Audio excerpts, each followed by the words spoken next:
44e homélie de saint Jean Chrysostome sur l'évangile de Jean.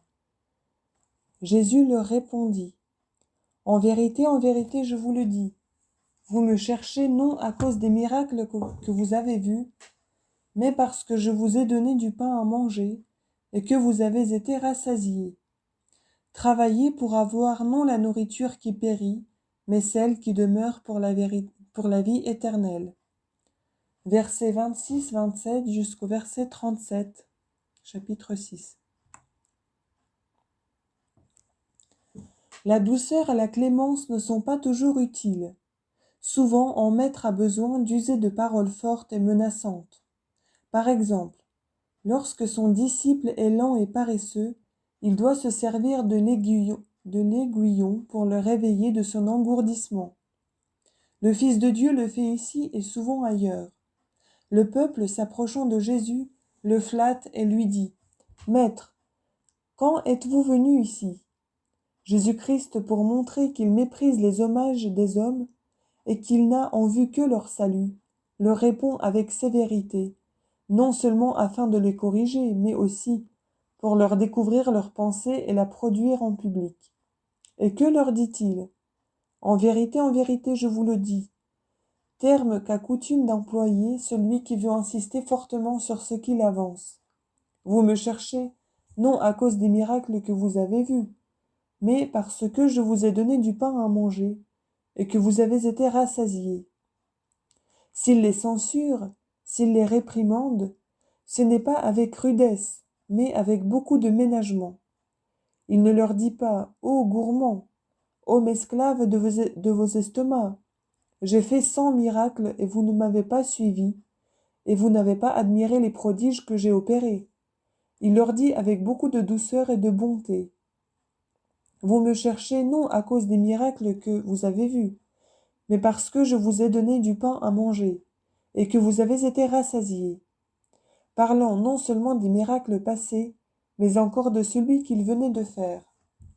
C'est comme s'il disait : « Le miracle que j'ai fait ne vous a point touché. Vous venez parce que vous avez été rassasiés. » En effet, ils firent bientôt voir eux-mêmes que Jésus-Christ ne leur disait pas cela par conjecture, puisqu'ils vinrent encore le chercher pour qu'il les rassasiât une seconde fois. C'est pour cette raison qu'il disait : « Nos pères ont mangé la manne dans le désert. » Ils redemandent encore la nourriture charnelle, ce qui était certainement très répréhensible. Mais Jésus-Christ ne s'arrête point à leur faire des réprimandes, il s'attache à les instruire leur disant : « Travaillez pour avoir non la nourriture qui périt, mais celle qui demeure pour la vie éternelle, et que le Fils de l'homme vous donne, parce que c'est en lui que Dieu le Père a imprimé son sceau et son caractère. Ne vous inquiétez pas de cette sorte de nourriture, mais de la nourriture spirituelle. » Quelques-uns, pour vivre mollement dans l'oisiveté, abusent de ces paroles, comme si Jésus-Christ avait interdit le travail des mains. L'occasion est bonne pour leur répondre, car il discrédite, pour ainsi dire, tout le christianisme, et sans cause qu'on le tourne en ridicule, comme encourageant la paresse. Mais écoutons auparavant ce que dit saint Paul. Quoi ? Il y a plus de bonheur à donner qu'à recevoir. Livre des Actes, chapitre 20, verset 35. Or, celui qui n'a rien, comment donnera-t-il ? Pourquoi donc Jésus dit-il à Marthe : vous vous empressez et vous vous troublez dans le soin de beaucoup de choses. Cependant, une seule chose est nécessaire. Marie a choisi la meilleure part, qui ne lui sera point ôtée. Évangile de Luc, chapitre 10, versets 41-42. Et encore, ne soyez point en inquiétude pour le lendemain.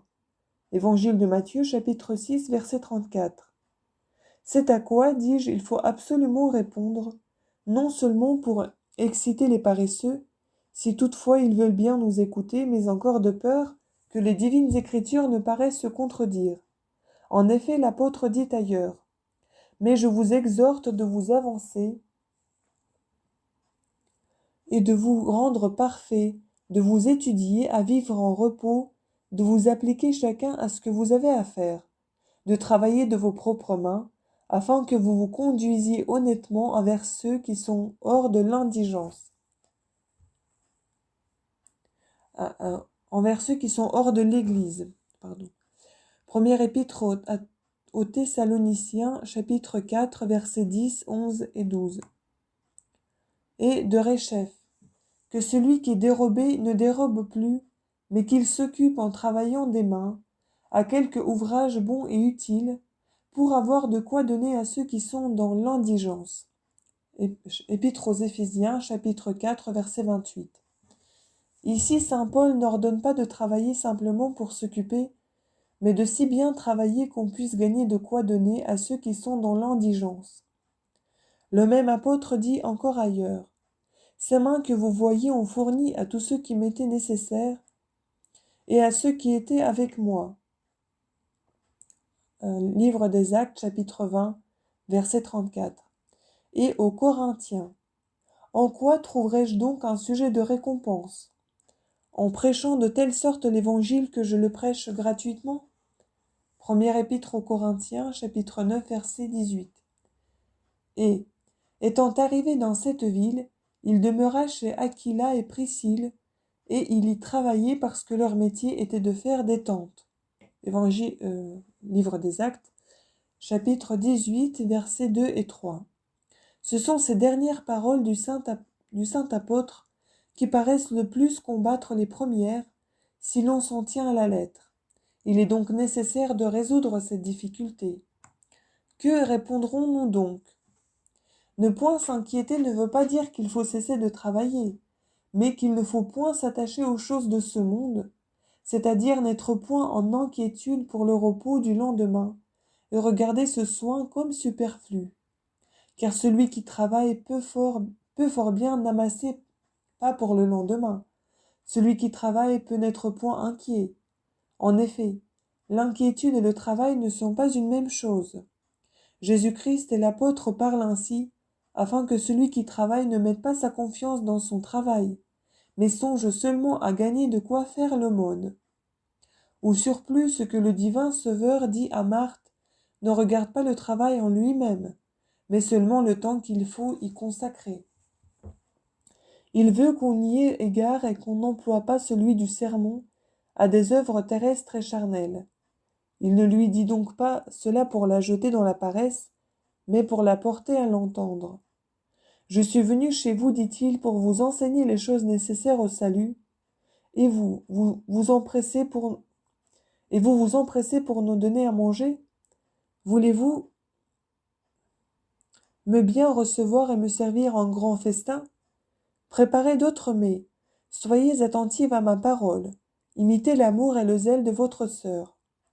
Jésus-Christ ne défend donc pas l'hospitalité. Dieu nous garde de le dire.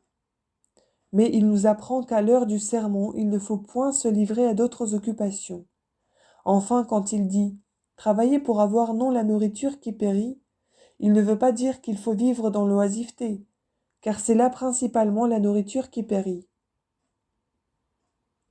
En effet, c'est l'oisiveté qui enseigne tous les maux. Livre des Ecclésiastiques, chapitre 33, verset 29. Mais il déclare qu'il faut travailler et donner à ceux qui sont dans l'indigence. Voilà sûrement la nourriture qui ne périt point. Mais celui qui, menant une vie oisive, se livre à la bonne chère et à toutes sortes de plaisirs, est véritablement un homme qui travaille pour la nourriture qui périt. Et au contraire, celui qui de son propre travail habille Jésus-Christ, lui donne à manger et à boire, personne, s'il n'a perdu l'esprit, ne dira que celui-là travaille pour la nourriture qui périt, lui à qui le royaume est promis, ainsi que les biens qui ne périssent point. Voilà la nourriture qui demeure éternellement. C'est donc avec raison que la nourriture dont ce peuple se montrait si avide, Jésus-Christ l'appelle une viande qui périt, parce que ces hommes ne se mettaient point en peine d'être instruits des vérités de la foi, parce qu'ils ne s'appliquaient point à connaître qui était celui qui avait opéré le miracle des pains, ni par quelle puissance il l'avait fait, mais qu'ils ne se souciaient que d'une seule chose, de remplir, de rassasier leur ventre, sans avoir rien à faire. J'ai nourri vos corps, dit le Sauveur, pour vous engager par là à rechercher une autre viande, une viande solide qui demeure et qui nourrisse vos âmes. Mais vous courez encore après moi pour avoir la nourriture charnelle. Ainsi, vous ne comprenez point que ce n'est pas pour vous nourrir de cette viande imparfaite que je vous mène avec moi, mais pour vous en donner une qui n'est ni charnelle, ni temporelle, qui vous procurera la vie éternelle, qui ne nourrira pas vos corps mais vos âmes. Après quoi, comme il avait dit de grandes choses de soi, en promettant de donner cette viande qui ne périt point, de peur que ses auditeurs ne se scandalisent encore de ses paroles, et pour les engager à le croire, il rapporte ce don au Père, car ayant dit que le Fils de l'homme vous donnera, il a ajouté, parce que c'est en lui que Dieu le Père a imprimé son sceau et son caractère, c'est-à-dire le Père voulant envoyer pour cela, pour vous apporter cette viande. On peut expliquer encore cette phrase d'une autre façon, car Jésus-Christ dit aussi ailleurs, « Le Père a attesté que celui dont vous écoutez les paroles est Dieu véritable. » Évangile de Jean chapitre 3 verset 33, c'est-à-dire il a manifestement fait connaître, et c'est là ce que ces paroles me paraissent insinuer, car ces mots, « Le Père a attesté », ne veulent dire autre chose, sinon il a montré, il a révélé par son témoignage. Car Jésus-Christ s'est fait connaître, il s'est manifesté lui-même, mais comme il parlait aux Juifs, il a produit le témoignage du Père. C'est pourquoi apprenons, mes très chers frères, à demander à Dieu ce qu'il convient de lui demander.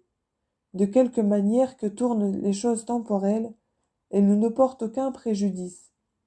Si nous nous enrichissons, ce n'est qu'ici-bas que nous jouirons du plaisir que procurent les richesses. Si nous tombons dans la pauvreté, nous n'en souffrirons rien de fâcheux. Soit qu'il nous arrive du bien, soit qu'il nous arrive du mal, cela n'est nullement digne de nous causer de la joie ou de la tristesse. Ce sont là des choses qui ne méritent que le mépris et qui passent très promptement. Et comme elles passent, elles n'ont qu'une existence éphémère, c'est justement qu'elles sont appelées une voie, un passage.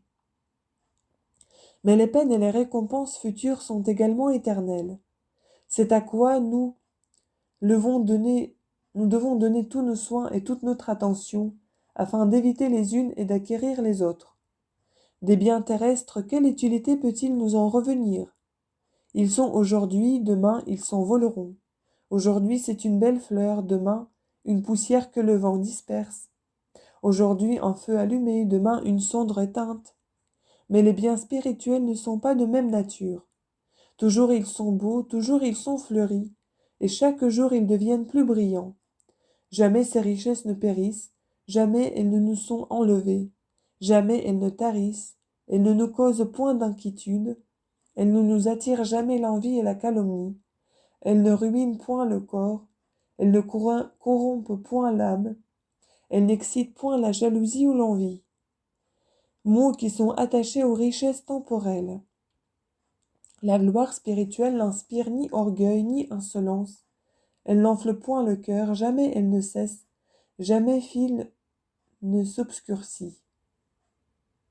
La paix et les délices du ciel sont éternelles, toujours constantes, toujours immortelles.